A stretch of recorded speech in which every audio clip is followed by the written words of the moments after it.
everyone, I'm Nora Crone. I'm a violist in New York City, and today I'll be giving you some tips on how to practice for musicians' vocal dystonia recovery and beyond.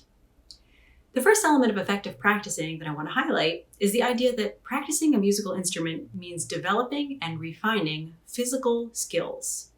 Yes, they are skills that serve an expressive end, but the movements and the physical logic behind the skills are no more expressive than baking a cake or assembling a piece of furniture.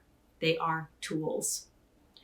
Before my injury, I thought that I had to feel the right way or think the right thing for my playing to work because I just didn't understand the connection between what I was doing with my body and the instrument and what was coming out. Prior to my injury, even so-called exercises that I used to practice, like shifting exercises or vibrato etudes and so forth, required me to repeat certain skills with the aim of perfecting them without me ever understanding the physical basis for what I was doing and whether it even made sense. But once I started working with violinist Sophie Till to recover from musicians' vocal dystonia, what practicing meant was breaking down every skill into its component parts according to global physical logic, and then building it up step by step. If you don't know what I mean by physical logic, I actually explain it in detail in some of my other videos, which I will link to down below.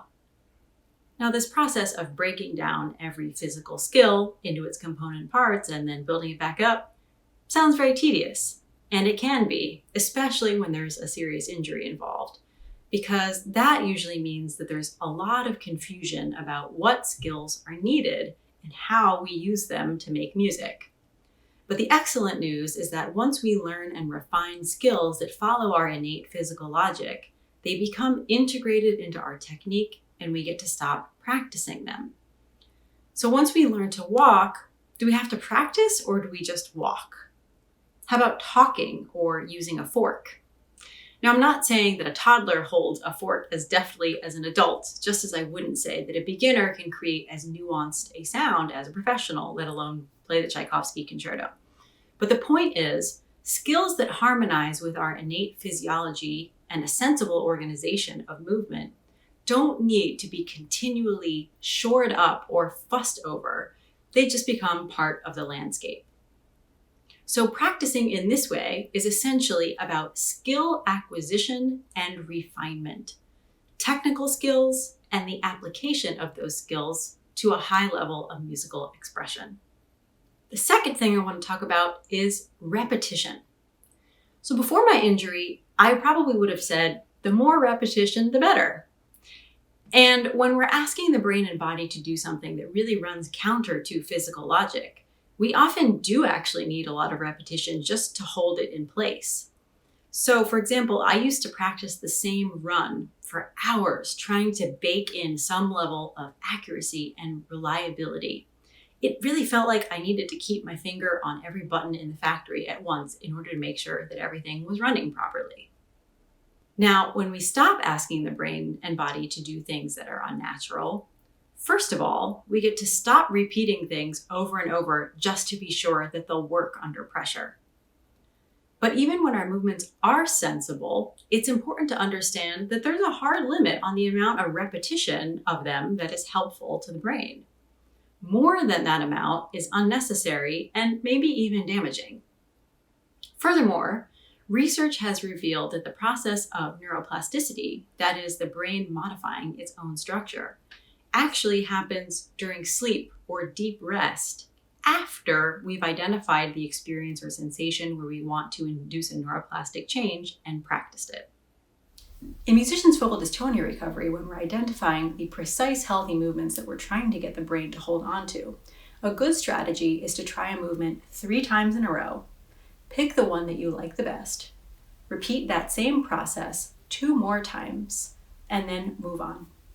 In practicing what we call the 3 times rule, that is 3 sets of 3, we're orienting the brain toward all of the minute details of the experience that we want, and then letting the brain complete the process of storing that experience for later use. We can do that numerous times a day, of course, but it's still way more efficient than laboring over it for an hour straight, and it actually gives us better results. And you can apply the same process to practicing post-recovery. Rather than employing endless repetition, identify the skill that you're trying to develop or apply in a particular musical context. Try it a few times and observe the one you like the best and why, and then let it go and trust that your brain got something out of the experience. The last element of practice I want to mention is the role of discomfort. Before my injury, I often felt uncomfortable at the viola, more than I even realized, let alone would have been willing to admit. I'd already done Alexander technique for many years at that point, which did help me manage my pain and improve my overall physical use. And prior to getting injured, I actually thought I was in pretty good shape. But I really had no idea how unhappy my brain and body actually were with my technique until they gave me the ultimatum of musicians' vocal dystonia, and I started stripping away the layers of dysfunction. At first, the most salient manifestation of dystonia for me was a curling in my left-hand ring and pinky fingers, which was impossible to ignore.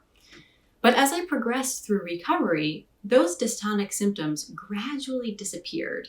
And over time, the predominant experience of my old technique became not dysfunction, but discomfort.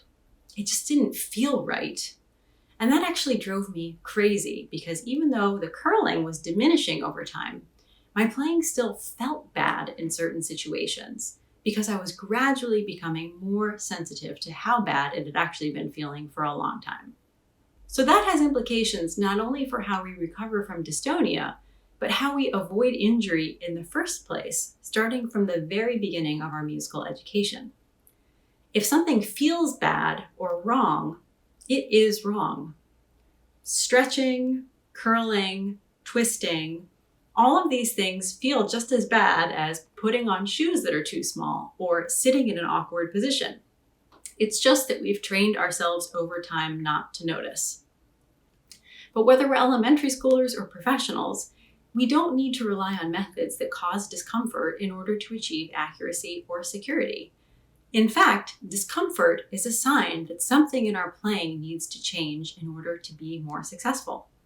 If you want to know more specifically about aspects of string playing that can cause discomfort and injury and what we can do instead, I invite you to check out the TIL project, which I'll link to down below.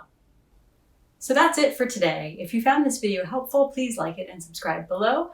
I'm Nora Crone, and you can find me at www.noracrone.com. Thanks everyone. See you next time.